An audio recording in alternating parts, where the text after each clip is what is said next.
Safe, leadsafeamerica.org. I'm Robert Workman, WICB Traffic. Thank you, Robert. At 12 past 8, it's Thursday, and every Thursday we do what is called Ask the Expert. And this morning, my expert is Miss Tara Lane-Kingsland. Tara, once again, good morning. Good morning, Winston, and thanks for having me in today. It's my pleasure. First of all, let me get your background. Where are you from and everything? Well, Winston, I am from Boston, Massachusetts. Born and raised? Born and raised, but have been here for quite a while. Came here to attend Howard University, fell in love, and never left. Is that the real HU? That's the real HU. The real HU. And what you study at Howard? At Howard, I studied public relations. Okay.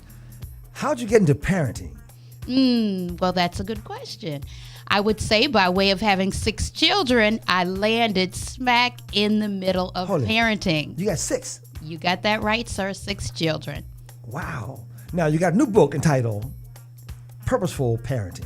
Yes, sir. That is the title. Purposeful Parenting. Allowing God to change your heart so He can reach theirs. Talk about parenting, first of all. Because, a lot of parents in my audience are listening at this one. We know how we get started, but talk about parenting. What are parents doing right and wrong these days? Well, let's look at this, Winston. Parenting is something that every parent is required to do, yet has very little training. When we start a job, right? There's no on-job training. Right. When we start a job, before you start a job, there are a set of performance expectations, right? You get your job description. Then when you sit down to have your review, there are clear metrics on whether you're doing a good job or not. Not necessarily the case with parenting, right? It truly is an on-the-job training. And there have been jokes made about children coming with manuals. Well, we know children don't really come with manuals. And no two are alike. Exactly. Hence, the job of parenting is an ever-moving target. So this book just helps to turn the hearts of the parents to the hearts of the children so that we're parenting with purpose and on purpose. Because parenting is not just happenstance. It's not something you just stumble upon. It's something that we have to do intentionally. And something you're stuck with for some years. Yes. 18, 22 years. Exactly. And not even as society, we try to put time frames on it. But once you become a parent, you're always a parent. Yeah. So what's the number one thing that parents do wrong with a newborn? Well, in the book, I talk about ages and stages of development. But what I find with a lot of parents is with newborn babies, parents tend to go in with a lot of expectations, with a lot of rules, scheduling, and newborns have their own agenda. So my word of caution to parents and my word of advice for new parents would be to surrender and go with the flow. Go with the flow. Go with the flow. What's the hardest age to parent? Let me guess. I would say 13, 14, that age, because they've grown up a little bit. Now they're beginning to get their own personality. They're making a few own decisions. Exactly, Winston. And each age and stage presents its own challenges. And the teenage years can be somewhat of a struggle because you have with teens children who think they know everything and think they're capable of doing everything on their own, yet their emotional and social needs are great. So each stage presents its own challenges, but I think each stage of the journey is beautiful. But even parenting adult children, you have what you call the rebounders, where adult children are coming home. Yeah, to live with their parents, and that can present a challenge too. So each stage of the parenting journey has its own challenges, but also its own blessings and rewards. But at least the ones coming back home already have their own personality, and they're pretty much grown. Yeah, they are, but they think you're grown, and 2 kings in one castle can create quite a mess. Now, is it different parenting for white and black families? Well, Winston, I'm glad you asked that because our cultural experiences do influence the way we parent. Okay. But fortunately, in this book, we're talking about reaching the heart, right? And that is not bound by color. But yes, there are cultural differences in how we parent. some may say that other cultures are a little bit more tolerant of certain behaviors, where in the African American culture we can be, a little bit more strict. But this is again why in this resource, in this book, we're really talking about reaching the children's hearts. Now, you got 6 kids. That's correct. Six children. Yes. Now listen, gang, she's about a size 4. When she said that, that part I didn't know. At a size 4. How does one, women, when they have kids, they have a little baby, call it baby fat. How does one get rid of that? Well, Winston, I will tell you this. In addition to writing about parenting, really, I'm an owner of a wellness brand, Inspired Life. Okay. And at Inspired Life, I encourage people to live well, mind, body, and spirit. So actually, the Lord has given me a divine plan on how to honor the temple. And that's how I'm able to maintain this size. In fact, before I had children, I was bigger than I am now. Is that right? But in learning how to care for my children, I've learned how to honor my temple with proper nourishment, rest, and exercise. And this is the result. And I also want to leave a legacy for my children. People talk about leaving generational wealth, but I also want to leave a legacy of generational health for my children. And that starts with me honoring my temple and teaching my children how to do the same. Talking live with Miss Tara Lane-Kingsland. Is it Kingsland or Kinsland? Kingsland, you got it right. I got it right. Yes. Talking about parenting. Now listen, gang, if you guys got questions for her, you guys are all over Facebook with this one. You can call us at 202-432-1340. Now here's a question that I'm sure, I'm asking the question that the audience wants to ask. But see, a lot of folks won't call. Okay. When it comes to disciplining children, how'd you, your first one? Now, after the first one, you had a little on-the-job training. Exactly. With the first one, how'd you discipline your child? Did you spank them or just what? Let's talk about discipline. So that's a chapter in my book, and in fact was one of the hardest chapters for me to write because it was one I considered the most controversial. Okay. We've heard controversial for the new parent. Back in the old school days, it wasn't controversial at all. I know, Winston, I know, but remember the subtitle of the book, right? Allowing God to change our hearts so we can reach theirs. Okay. So I used to have this perspective on spanking, right? And people use terms like spare the rod and spoil the child. Well, spanking may have its place, but not as the only means. Okay. Because the word discipline means to train. And so training by physical force is not the only way that we could train somebody, right? So if we are going to discipline, to train, I suggest we use a total approach, which includes redirecting maybe, which may include removal of rewards, privileges. Okay. But in isolation, spanking, I think is a limited strategy for discipline. But it works though. It does work, and there's a time and a place, but we want to employ a total strategy, and that may just be one tool or one thing in the coffer. Now, when you grew up, did mom spank you or mom or dad? See, I grew up, I got beatings. My it was good for me. Okay, so maybe that's different as a girl.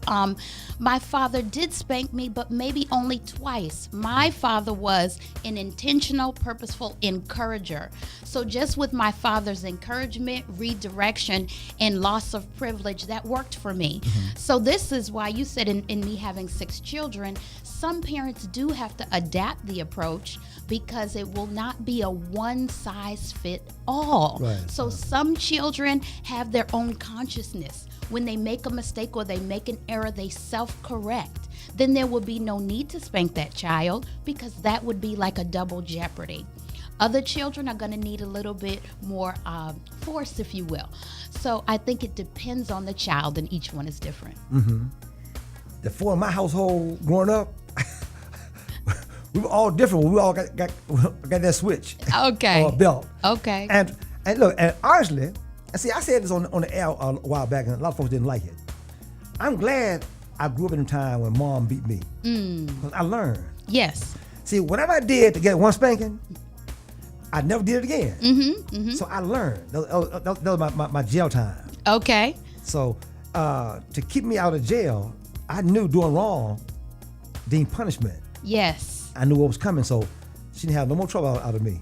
That's good. So then you learned that lesson. Yeah. You learned that, and that was an effective strategy for you Exactly. as a young man. And we see in our society today, perhaps a lack of discipline has led to rebellion and different things like that. So as we said, it's a total approach. Go to the phone line. Got a call. Caller, are you there? Good morning. Good morning. Go ahead. You live. Go ahead. Hi, my name is Maura. I was calling to ask Ms. Tyrett, when you have multiple children, how do you manage or schedule to have one-on-one quality time with each child? Good question. Good question, Maura, and thank you for calling in today. And that is a question that I would know a little bit about. And having 6 children, it can be a challenge to have one-on-one time with each. But one thing that I do in order to do that is each one gets a night with me.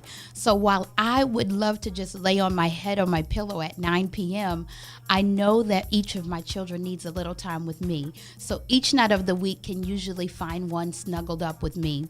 And in my book, I also share another strategy for how you can get one-on-one time with a child.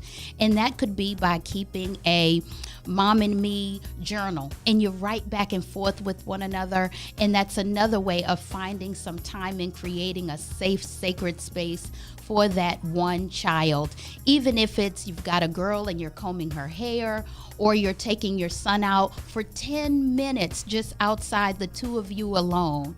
We have to be purposeful and intentional in finding that one-on-one time. So thanks for asking that, Maura. Thank you. Now, Maura, let me ask you a question. Yes. In disciplining your child, how'd you do it? In disciplining them? Uh-huh. I do pop the children at times, depending on the offense. Maybe also taking away something that they really value or appreciate for a time. Just speaking to them from God's word, praying with them, just trying to help them see the sin within what they're doing and how that's not pleasing to God. So trying to get deep within the children. Now, Maura, is it Maura? Maura, yes. Maura and Tyra. See, these days kids have a lot to take away. They do. Back in my day, we didn't have nothing. The worst thing I experienced was not being able to go outside and play. Yes.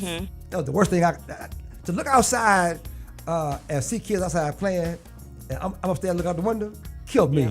Whatever I did for that punishment, I did no more. Because I'm an outside person. Right. But now kids got iPads and tablets and phones, and you can take all that away. You send them to the room now, they're glad you sent them. Exactly.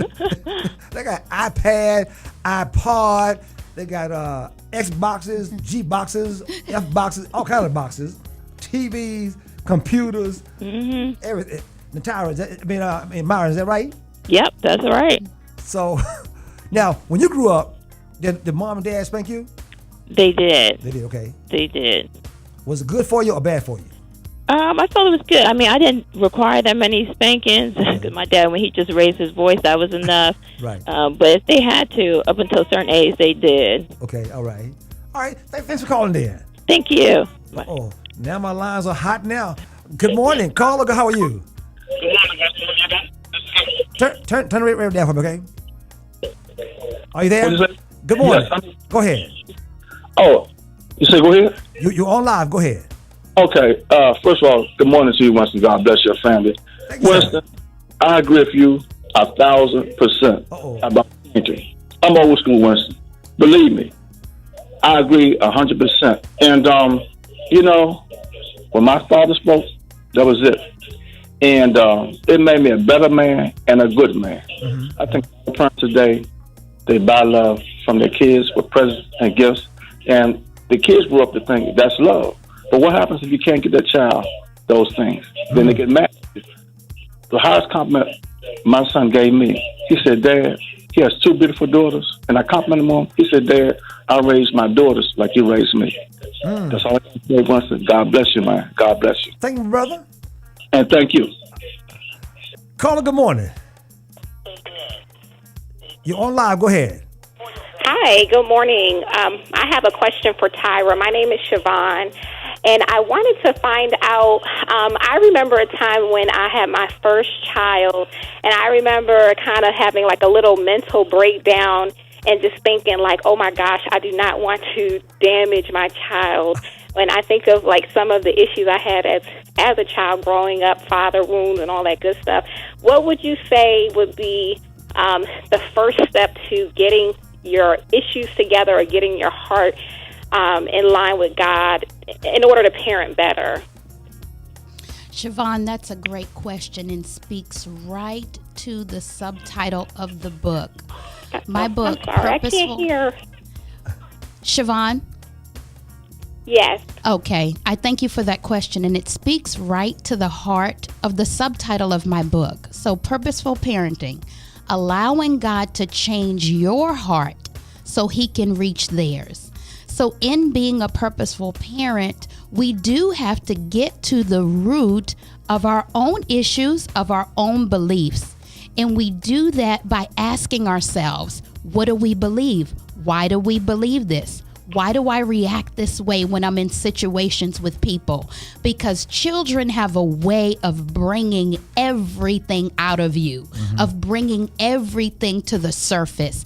Children will bring out all of your fears, all of your hurts, all of your disappointments, and then that gets woven into the parenting experience. So I would say, Siobhan, that begins with having some conversations with God and asking God, what is this that's in my heart? Where did it come from? And trusting God to help you work through your own issues. Otherwise, we're parenting through our own hurts, our own disappointments. We're parenting through shame, and that colors the whole parenting experience. But if we allow God to get in there, to nurture, to love our own hearts, we're then free to love our children just for who they are. Oh, that's good, Tyra. Thank you for sharing that. I know when I've had some other experiences where I didn't realize how much my childhood had affected me, even in areas of finances. And I know when I sat down and took a look at my backstory and really got to the root of, like you said, why you do certain things, I started to see patterns, and I started to see that things affected me more than I realized at the time, and that baggage was just carrying on. So I thank you for that perspective and looking at it from that space. And I know that God is faithful to give us exactly what we need so we can parent these little souls. You've got that right, Siobhan, and I thank you for bringing that up. And I pray that each parent listening in today, will have some quiet time with God, present their own hearts to God so that he can help heal their own hearts so that we can continue to parent with purpose and on purpose. Thank you. I so appreciate that wisdom. Now, Siobhan, question for you. Yes. What caused the breakdown on the first child? I don't know if it was hormones, Winston. I don't know what it was. I think, just even in marriage, you know how it is when you're coming together. So in marriage, you got two different personalities, and so you just start seeing the rubbing and the friction, and not all bad, but it just could be anything where you have two differing things. And then I just had like this breakdown moment. I can't. I just don't want my children to suffer because of my stuff. And so I think the hormones really were the tipping point. And then my own ways and stuff that I just started to get underneath my own skin. And I just realized at that point that I needed God to change my heart so that I really didn't put this baggage on them. Last question. Do you spank? I do, but you know what? I don't a lot. And sometimes I honestly feel like, man, we are too new school, because I see my children doing stuff, and I was like, now I know they know better than this, but it does come to intentional discipline, and like Tyra said, it doesn't have to be spanking, but sometimes it does. And I know I have 3 boys, so I know 3, and they are, they can be wild and crazy, but honestly, I have really good boys. They're good boys. I don't really get complaints. People don't mind babysitting them, but they're boys, and they're rambunctious, and they like to get into stuff. So sometimes a little discipline, physical discipline, is necessary. But honestly, my husband and I don't think we do it enough, to be completely honest. All right. Thanks, Siobhan. Thank you, guys. I look forward to reading the book, Tyra. Thank you, Siobhan. All right, have a great day, everybody. Oh, 3 good calls there, Miss Tyra. Talking live with Tyra Lane-Kingsland. The book is entitled Purposeful Parenting. And this morning I'm talking about parenting. Wow. Take a break, all right? Get you something to drink, and we'll come right back with more with Miss Tyra Lane-Kingsland right here on the Winston Chaney Morning Show. Winston Chaney. Mr. Kaylin Carr. It's called Greater Is Coming. My guest is Miss Tyra Lane-Kingsland. I would say, consider you a parenting expert. Is that right? I would say so. It's come about through experience. And now, did you study anything in school about parenting? Absolutely not, Winston. My background is in communications and not in parenting. But raising my own tribe of 6 has taught me a lot. And also, I've had an opportunity to coach countless parents in classes that I've taught and in groups that I've headed. So a lot of experience even outside of my own home in parenting. Pause for 1 minute. We'll check on traffic and come back with more from Miss Tyra Lane-Kingsland. Good morning, Winston, WYCB. I'm Robert Workman, WYCB Traffic. Thank you, Robert. Rain off and on, a high of 75. Right now we're in the 50s. And I was told by Miss Tyra Lane-Kingsland that it's still raining, but tapering off though. Tyra, we're back. I guess with our first discussion was the main thing was discipline. How to discipline a child. Talk more about disciplining children. Well, Winston. Girls as opposed to boys. Okay. Well, let's look at this, Winston. Before we go any further with discipline, we first have to have connection in the heart, because you cannot withdraw money from an empty bank account. True. So we make emotional deposits in our children through love before we can even move forward with discipline. So the child has to first know that you care, know that you love them. And that is made by connecting with the heart through showing your children you love them in ways that they can perceive. Otherwise, we're going to be emotionally bankrupting our children. What happens when a child, you give a child all they want, all they need, all the love they want and need, and they grow up then start going in a different direction? Well, that's bound to happen. Yeah. And sometimes that happens because we believe that we're giving a child all the love that they need, but we may not be delivering it in ways that they can perceive. Because sometimes we give love in ways that we want to receive love, yet it may not be the way that the person receives love. Let me give you an example. Yeah, let me hear this one. In having my 6 children, they receive love in different ways. Okay. One of my children receives love through words of affirmation.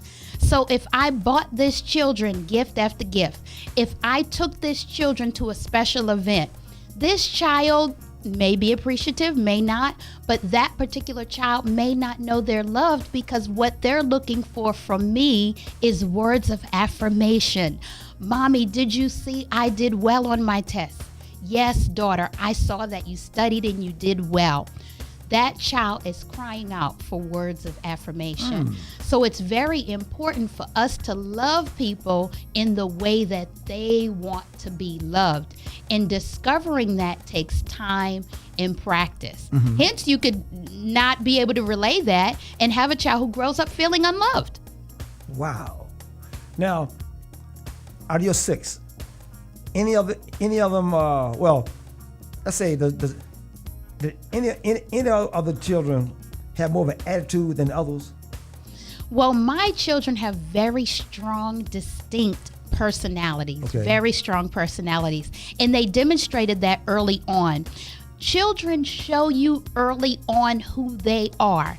It is up to the adults, it is up to us to tune in to how they're wired, what their natural interests are, what their natural personalities are, and for us to help them, shape them, and groom them. So my children showed me very early on. I've got one who's kind of a fighter type, very believes in justice. Is girl or guy? A guy, a boy child. Okay. Yes, I have 4 sons and 2 daughters. Okay. And he's not afraid to stand up, for what he believes is right. I've got another child who's extremely sensitive. She's even been teased for being sensitive. Okay. But I think that's a beautiful trait. In fact, I think this world needs more sensitive and compassionate people. But she's told very often to toughen up her skin. Yeah. But I don't believe that. I don't believe she needs to have tough skin. We can see, in a lot of things going on in society today that we have enough hurting, hard, wounded people. We need more compassionate, gentle souls. So each of these personality types serves their purpose. So I would just encourage parents to be keenly aware of their children's personality types and interests and to help them to develop who they are. Wow. My number is 202-432-1340. 202-432-1340. Her name is Tyra Lane-Kingsland. I would love to hear from some of the more of the parents how you guys are raising your children. Have you done anything in raising any of your 6 kids you wish you had done differently? Parenting for me is different every day because each day I'm learning something new. I'm learning something new about myself. I'm also learning something new about my children. And within that, my children are changing. They're an ever-moving target. And as my children go through their own ages and stages of development, it requires the process to be adapted. So yes, friend, in parenting, we have to be flexible, we have to be malleable, we have to be ready to move and adapt. So with them every day, I'm moving and adapting as I'm learning more. We cannot be fixed in parenting. There's no such thing. Or else you'll make yourself crazy and have a lot of gray hair. When I come back, we're going to talk to Miss Tyra Lane-Kingsland about if the parent goes to the mom and then to the dad, all right? Yes. Don't move. That's next, right here on The Morning Show on WYCB. I'm so excited. I haven't been to a concert in years. Wake up to the Winston Chaney Show, 6 to 10 a.m. Come on, let's do this. Okay. On 1340 WYCB. 6 before 9 o'clock, we're back live with Miss Tyra Lane-Kingsland. She is I call her my parenting expert this morning. She's a mother of 6, and she's got a lot of experience in parenting. But we've had a great off-the-air conversation with a young lady by the name of Kelly, right? Yes. Miss Kelly, good morning. How are you? Good morning. How are you? I am doing well. Are you on the Beltway? I am. And how is traffic? It is terrible. Oh, I've been in the car for 2 hours. Oh, that hurts. Sorry. That hurts. I know. Now, I recorded a question that that Kelly had. I'm going to play it for you right now, Kelly, okay? Listen. Okay. Tyra, as you parent, we're talking about parenting, on purpose and in positing things to our kids and ensuring that we know their hearts. But in order to do that, we have to also take care of ourselves. And I'm wondering, how do you take time for yourself to rejuvenate and to do these things for your 6 children? Kelly, that is such a great question. And you know what they say on the airline? That you have to put your oxygen mask on before you assist anybody else. And I agree that is so key. So for me, self-care looks like taking mental breaks. I have to take mental siestas. In having 6 children that range in ages from 13 to 1 year old, I'm constantly pouring out to them, and I have a lot of FaceTime with them. So for me, I find time to rejuvenate and to restore if I take short walks. I happen to live in a community that is very beautiful, a lot of trees, a lot of a pond. And one way that I rejuvenate is by connecting with God and nature. So even if I just go outside on the pond and have 10 minutes of quiet reflection, mindfulness, meditation, solitude, even if that's 10 minutes in the evening for me to just have a time of reflection, those things restore me and allow me to have self-care. Another way that I have self-care is by eating right. So honoring my physical temple. That's one way I care for myself, that makes me strong and empowers me and gives me energy to be able to handle the tasks at hand. So you are right, Kelly. Self-care is critical because the mother is the heartbeat of the home. And if she is off kilter, then the whole household is beating off sync and have like a missing heartbeat. So self-care is key, Kelly. So I encourage you today, friend, to ensure you're getting your self-care. For you, whether that's a pedicure, whether that's a quiet time, whether that's reading a book. Coffee. Yes, going to a coffee shop and people watching. Whatever self-care looks like for you, you schedule it in. You make yourself a priority. Then you are strengthened and fortified to love everyone around you. Oh, that sounds great. I'm going to have to definitely try that quiet time. Right now, my quiet time is like hiding in the closet. And closets work. But you know what mine did 2 nights ago? I was in the closet actually with a friend praying, and everybody came in there with stuffed animals.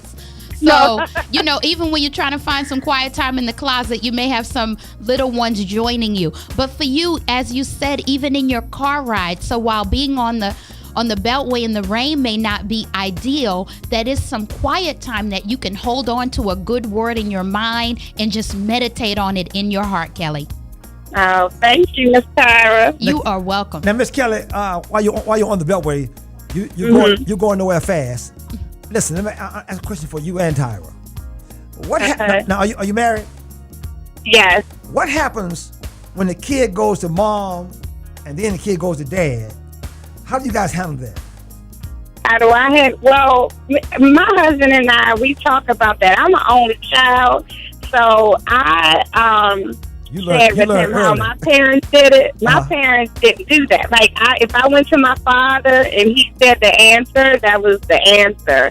Like, so we just make sure that they don't try to play against us. You know, they'll ask me a question or then ask him, and then, you know, one of them, the daughter seems to get the way more, though, because that's my husband's part, I guess. Miss Tyra? But Children will do that. It's the natural nature of children to try to divide and conquer. But with my husband and I, we present a united front. So if they go to him first, then he'll say, well, what did your mom say? Oh, okay.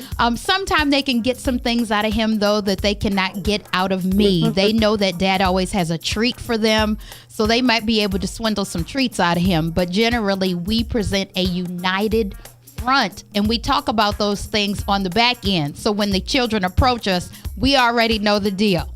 We will not be divided. Now, what happens, Kelly and Tyra, when the kid comes to one, and you say, they go to dad. Dad said, what did mom say? And the kid said, well, mom told me to come to you. And mom didn't say come to you.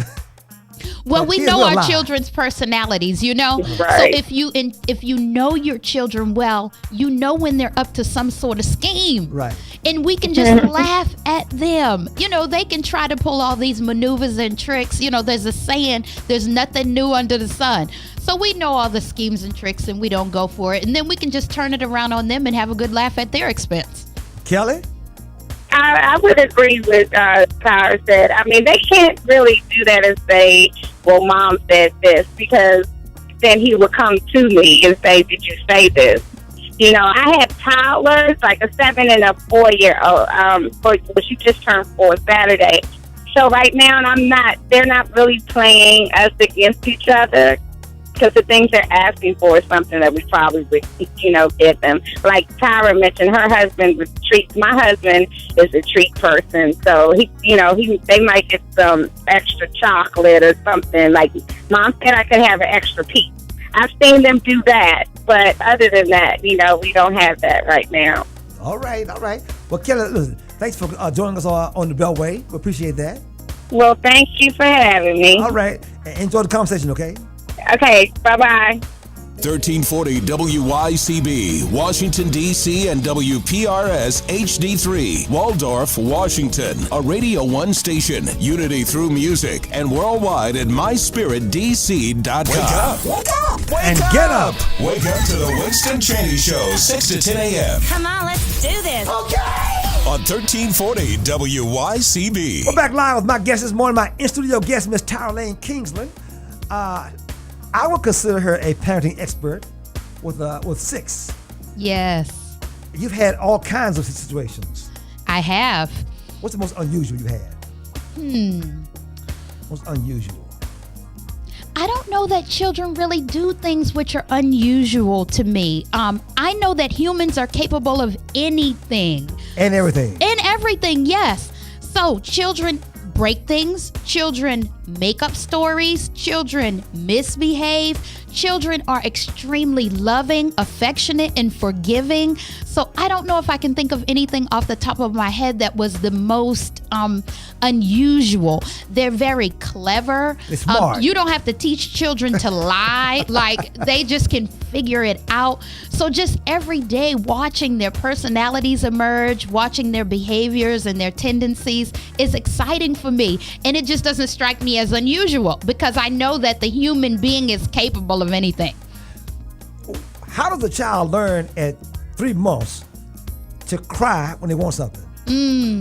It's wired within us. God made us fearfully and wonderfully. We're fearfully and wonderfully made. So there are some things that are instinctual, and then there are some behaviors that are learned. And again, as parents, understanding that and going with the process instead of fighting against it frees us in parenting and will save us some gray hairs. So for example, sleep patterns, right? Parents of newborn children, they want to establish sleep patterns for their children right away. Well, their brains are not ready to do that. So it would behoove us to just go with the flow. For example, with teens are a overflow, a cocktail of emotion. For us to then get in an emotional back and forth with them is just ridiculous. We have to understand that some of these things are physiological, some of them are biological for the age and stage, and we would be a lot less stressed if we learned those things and didn't allow it to detract or distract from connecting with the hearts of children. So if there's a mom on the beltway saying, I hear everything you're saying, but this kid I got is bad.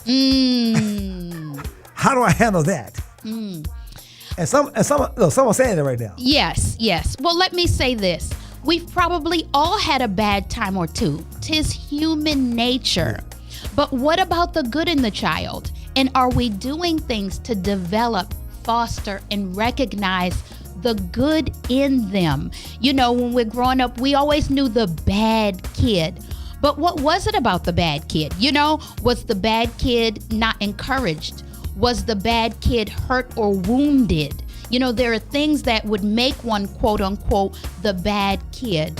Even in schools, when we see the child who's disruptive or who may learn differently, very often the label is bad when they may just be different. So we have to be attuned to each person's skills, giftings, but this comes in studying children. So I say, parents, become a student of your child. Study them, know them, so that you can meet them at their place of need. Are there any parenting classes? There are parenting classes, but you know what I found? Let me tell you, this book, Purposeful Parenting, was actually birthed out of a class. Okay. Nearly 7 years ago, I taught a parenting class at my church. Okay. But it was one of the classes with the lowest enrollments. You know, where'd you go? Let me give a shout out to my church, the First Baptist Church of Glen Arden. Hey, family, where Pastor John K. Jenkins Sr. is the pastor and our sweet lady Trina Jenkins is the first lady. So I taught this parenting class there, and it was one of the classes with the lowest enrollment. So there are parenting classes, but parenting is, for a lot of people, a source of shame, a source of contention, a source of confusion. So not a lot of people are running to sign up for parenting classes. But what I've done is taken this material and put it right in this book for you so that it can be a resource, Purposeful Parenting, that you could have right at your fingertips to help you along the journey. Is it because people don't want to be told how to parent or just what? What I find is our society has a lot of shame regarding parenting, and people just are afraid. They're filled with shame. They're filled with guilt because every parent at their heart wants to do the right thing. We don't know how sometimes. And we have our own hurts that surface. And we see how mama did it. And we see how we were parenting. And we're wounded. So it tends to be a source of a lot of shame. I bet if you had a class on giving birth, it would have been a lot more folks. I could give a class on that too, Winston, as I've given birth to six babies. And in fact, the last 3 I gave birth to at home, if you could believe that. No. And that was a beautiful experience. Women have been giving birth since the dawn of humanity. So giving birth, it's a beautiful experience. At home, Tyra? Yes, the last 3 were born at home. Listeners, that's approved by the doctor and by the state. So it's not something that's even really that unconventional. Since the dawn of humanity, women have been birthing babies. And so home birth is a real thing. There are licensed medical professionals on hand, and you can be in your own environment and just give birth to your baby. And it's a beautiful experience. Well, who delivered the baby? The midwives, women who've been delivering babies for centuries. Okay, and it's legal. It's legal. Yes, friend. Every state? In every state, yes. Now, there are different rules for each state, but yes, home birth is legal. Wow. Here we go. Caller, good morning. You're on live. Go ahead. Caller, good morning. So, Winston, how are you? Doing well. I'm just listening to the parenting class that was going on. I don't know if that's still going on or not. It still is. You're on live. Go ahead. Oh, okay. I've become an older parent. I found out that God has a sense of humor. I'm in my mid-50s, and we got her when she was about 6 months old. She's now 5.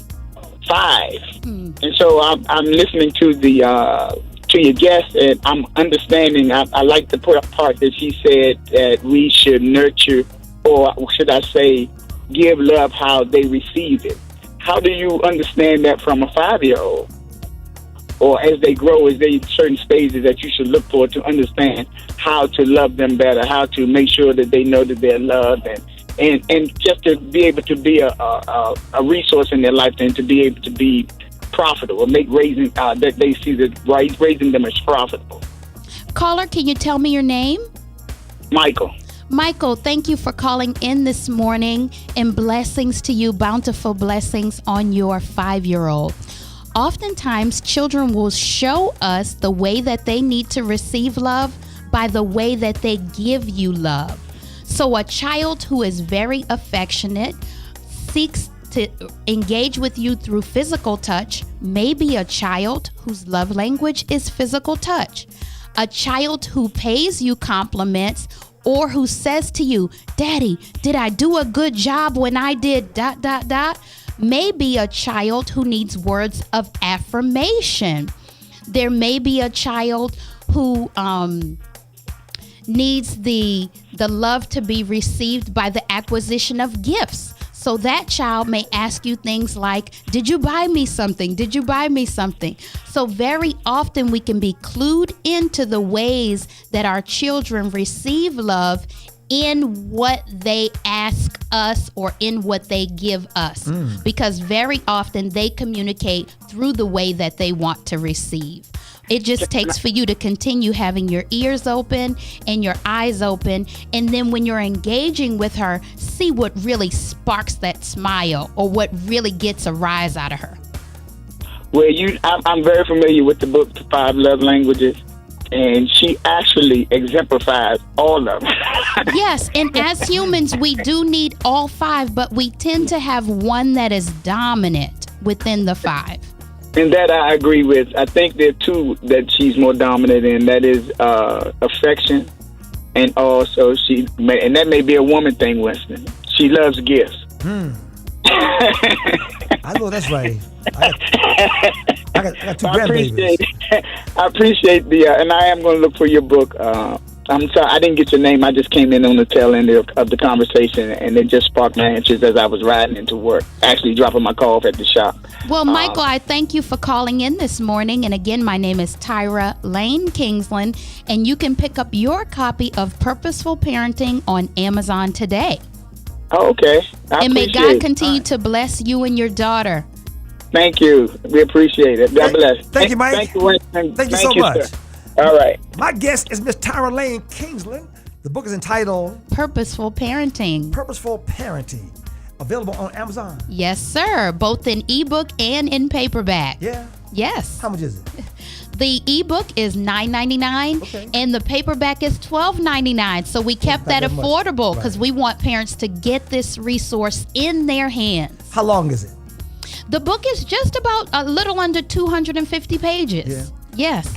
But chock full of truth, chock full of God's truth on how to connect hearts and how to give love in ways that children can receive and understand. So in the book, we talk about the design of family.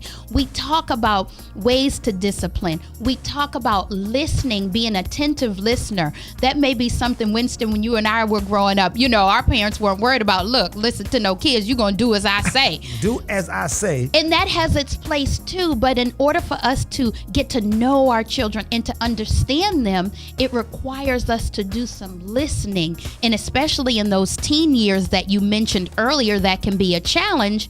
It would behoove us to be better listeners. So in the book, we walk through some of these things. Miss Tyra Lane-Kingsland. We're going to take a musical break and come right back with more with Miss Tyra Lane-Kingsland.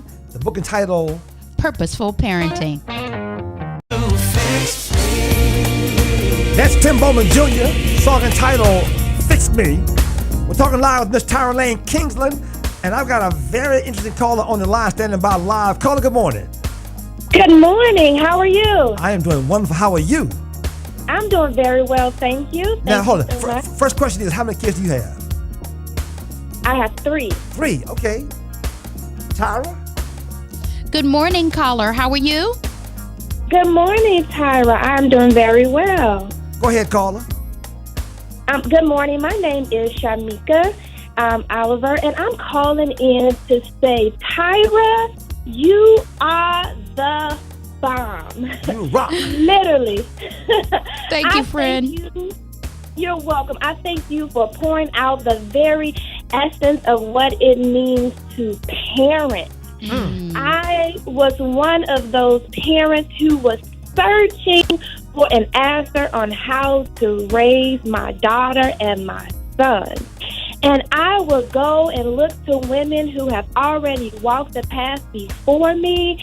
And at times they would say, you don't know how to do it. You're not a good mom. You're not this. And all I needed them was to point me back. I have tears in my eyes because just show me, just tell me something, because I was struggling. And I got to the point where God sent someone and she said, I understand where you're at and it's okay. And today I just want to say that, Tyra, you're telling every parent out here, whether it's a mother or a father, that it is okay, that you understand, and that God has given you and equipped you with everything that you need to raise the child that He has given you. And I thank you so very much.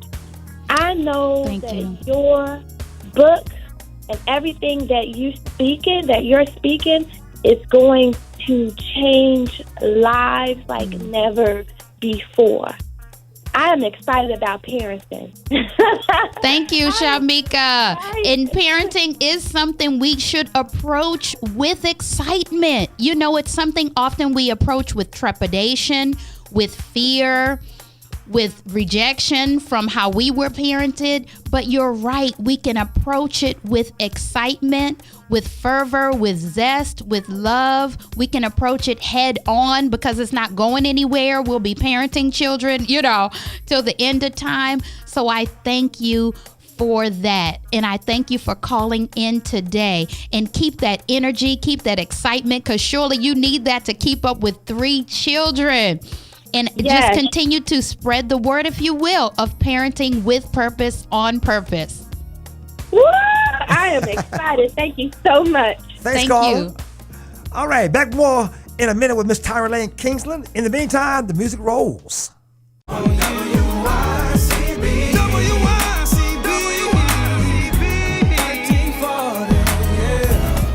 At 9:35, my guest is Miss Tyra Lane-Kingsland. And Tyra, you know, it's ironic that I've got a second interview which has to do with children. Wow, look at that. My guest this half hour is Dr. Regina Lawson, a licensed independent clinical social worker with a PhD in human services. She's been in the field of child welfare for over 20 years. The general recruitment supervisor at the DC Child and Family Services Agency, and she's here to talk about youth in foster care. Dr. Lawson, good morning. Good morning to you both. And how are you this morning? I'm feeling good. I'm feeling blessed. Good morning. Glad you could join us today. Thank you. Thanks for having me. Dr. Lawson. Yes. What is the purpose of Child and Family Services Agency? Okay, so let me start off with saying that the DC Child and Family Service Agency is a public child welfare agency in the District of Columbia.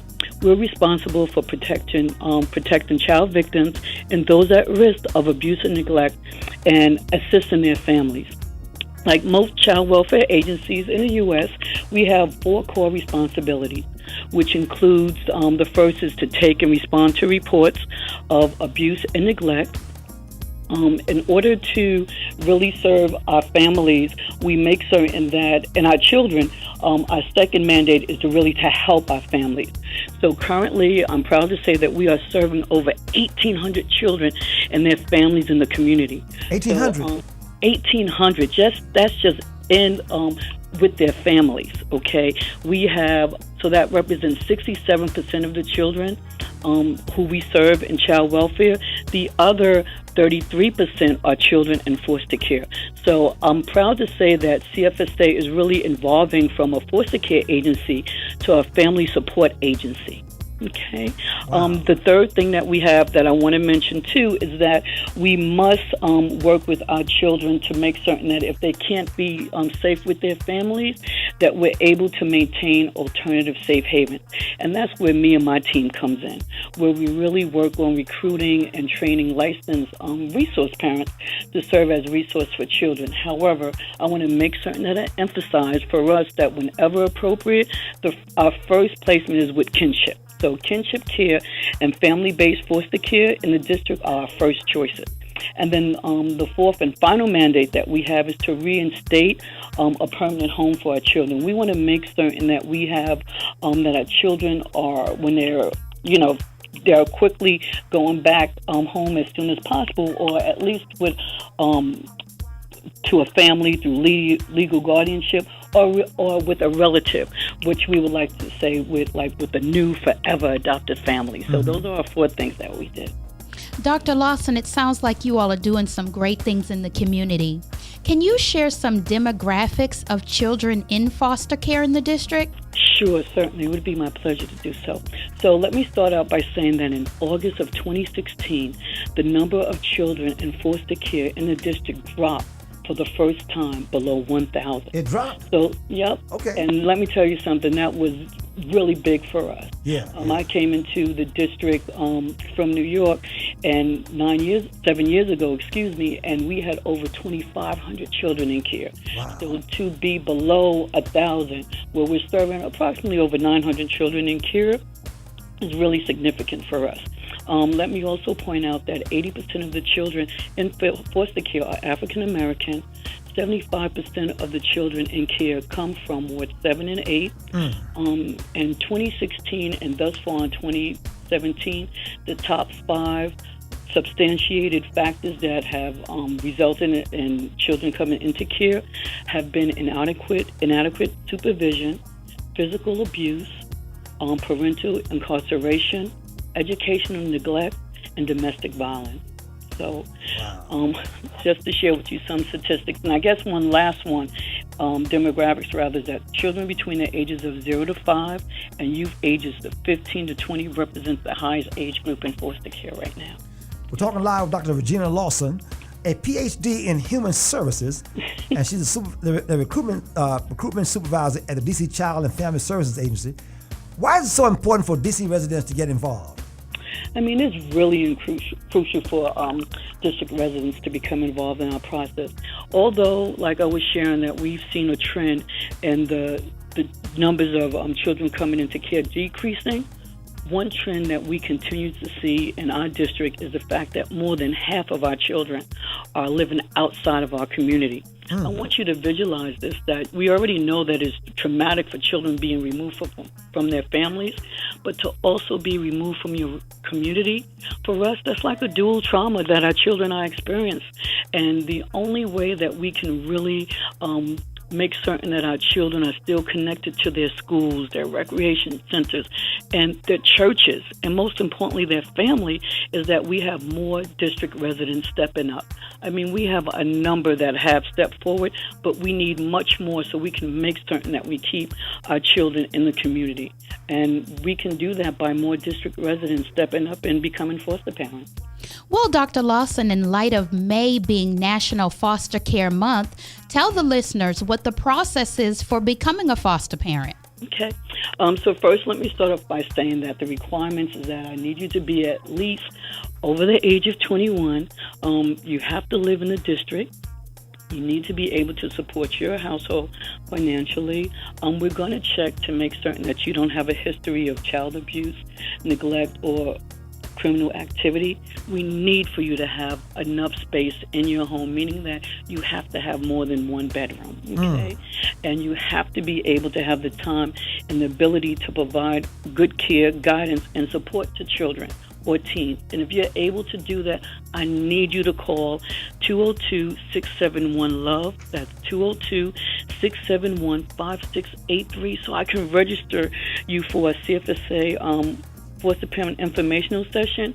We have it twice a month at 200 I Street Southeast, where at that time we'll give you an overview on the process, and then we'll have a chance to sign you up for 30 hours of pre-service training. So that's another requirement. The informational session and the 30 hours of pre-service training, where we really take you through the process and explain to you about the trauma and give you so many tools to work with our children. And then we're going to complete a home study on you to make certain that we have a profile of you, so when it comes down to placing our children with you, that it's an appropriate match. And I know, guys, that it might sound like it's a lot, but it's such an important step that, to reduce that trauma that our children have experienced, or we want to make certain that they don't further experience this. So we want to make certain that we have the right foster parent. So we really do a thorough job when it comes down to doing assessment of our resource parents. But by doing all of this, we still offer you a whole lot of services and support, so it will be definitely a team effort. Dr. Lawson. Yep. What percentage of these kids in foster care are actually adopted by those parents? I mean, you know what? Okay. I have to brag about our district residents, okay? Well, about our foster parents. In the last 2 years, on average, 88% of the children who have been adopted have been by foster parents. Go DC, okay? Yeah. And 10% of them have been by single men. Okay? And that's another high number that we have compared to other jurisdictions. Okay, shout out DC. Really, we've doing some really great stuff. But like I said, our families, when they step up, they really do step up. We just need so many more, though. All right. Well, listen, if they want to call you once again, it's at 202-671-LOVE, 671-5683. How badly are you in need of more foster parents? We need them desperately, tremendously. We want to keep our children in the community. Being connected to your faith-based organization and your family is so important. Help us reduce that dual trauma that our kids experience in the district. We don't want that for them. We need district residents to step up for us. Please give us a call. We'll work with you. And like I said, we have so many great support that we can provide you to help us, serve our children. Last question. Sure. What happens to the kids when you have no more parents to assign to them? Okay. Well, first of all, we always will make certain that we have resources. So we do partner with some of our Maryland providers. Okay, that's why when I say that 50% of our children are residing outside of the community, because we still have to contract with providers to make certain that we have a home for every child that needs one while they're in foster care. All right. Well, Dr. Lawson, we hear your heart for children, and I believe that the listeners can hear your heart and feel your compassion. And it is our prayer that in droves, they will be heading to that phone line, dialing in to open their hearts and open their homes to children in need. Thank you. Thank you, ma'am. Dr. Regina Lawson, our guest from Child and Family Services. And once again, that phone number again, Dr. Lawson, is 202-671-LOVE, 202-671-5683. Give us a call today. Thank you, ma'am. Thank you. And have a great day, too, okay? You too. All right. 9:45. My guest, great guest there, wasn't you? Great, yes. Yeah, great yes, guest there, indeed. man. So, Dr. Lawson from Child and Family Services, you know, you hate to hear these stories like this, but it's real, though. It is real, Winston, and this is just timely that she'd be calling in today as we're talking about purposeful parenting, loving children, reaching the hearts of children. She shared a whole demographic of children that are being neglected of that love, and she's looking to partner them with people who will open their hearts. And what you said all this morning could go to not only real parents, but foster parents as well. Exactly. Foster and adoptive parents, the skills are transferable. So even when they're children not born out of your own body, I mean, this is applicable. Foster parents, adoptive parents, even teachers. Now, think about this. When I was writing this book, I really had the teacher in heart too, because teachers spend 6 hours of direct contact with children per day. And some parents, if not more, and some parents don't spend even that amount of direct contact with their children. So this resource, Purposeful Parenting, is for anyone who has an influence in the life of a child. Wow, that's so true. A teacher has a big influence on children growing up. A great influence. Yeah. And when we look back over our childhoods, we can all probably think of a teacher who made a positive impact and who made a deposit in our own lives. I had a bunch of them. Yes. And I can think of several off the top of my head who, even when I had some family trauma as a young person, my teachers were stable. They were a source of encouragement for me. Back then, we looked at as teachers as really somebody. Right. Really an extension of your parent. Right, yes. And so, you know, some of that has gone out of the classroom today, that respect for authority. But we're looking to help reclaim that with purposeful parenting, because the parent has to partner with the teacher, you know, because we're all on the same team. My guest is Miss Tyra Lane-Kingsland, and she's been a wonderful guest this morning. The book is entitled Purposeful Parenting. Purposeful Parenting. Do you tell them how to parent, or just what? Suggestions, or just what? Well, Winston, let me tell you, this book, the approach is really about the parent examining their own heart, freeing their own heart, so that then they can be equipped to parent their children. Right. So this book walks the parent through examining their own stuff and then gives them some practical tips and suggestions on how they can love their children, engage with their children. Each chapter of the book ends with something I call a practical application.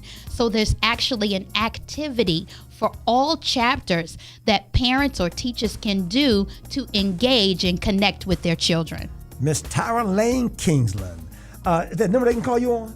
Well, they can find me. Yes, they can find me on my website, and that is www.inspiredtolivefully.com. That's www.inspiredtolivefully.com. Inspired to live fully. Yes, inspired to live fully. It's God's intent that we live fully, mind, body, and spirit. And you can also find me on all social media outlets on Inspired Fully. So you can find me at Inspired Fully, and you can also find the book, Purposeful Parenting, available in both paperback and ebook on Amazon today. Can't beat it. Well, thanks for coming in this morning. I've had a ball with you. Thank you, Winston. Thank you. And like I said earlier, a lot of folks won't call, but they heard you though. Yes. And the last caller was it Terry? I think her name was Terry. I think. We had Mike as the last caller. The one before that who had tears in the eye. Shamika. Yes. I mean, these folks they heard you, took it all in. Yes. And so I know a lot of folks had the same story. They were listening. Yes. And when they're hearing good stuff, they won't call. But yeah, and that's okay, because as I said earlier, parenting can be a very touchy subject, because all parents just want to do the right thing by their children, but we don't always know how. So in this resource, parents can get a little guidance, a little encouragement, a little inspiration that, hey, we all have hard days, self-included. Exactly. But that's okay, and we'll continue to parent with purpose on purpose. Her name is Lane-Kingsland. She's been my guest, and gang, that's going to do it for yours truly. I appreciate her. If you need more information, you can go on our Facebook page. Yes, at Inspired Fully on all social media. And the website, once again, is Inspired to Live Fully. .com. All right, gang. And I'll see you guys tomorrow morning on the morning show. Until then, live your life so others that know you but don't know him would want to know him because they know you. Have a great one and a safe one. And until tomorrow morning, I am Winston Chaney.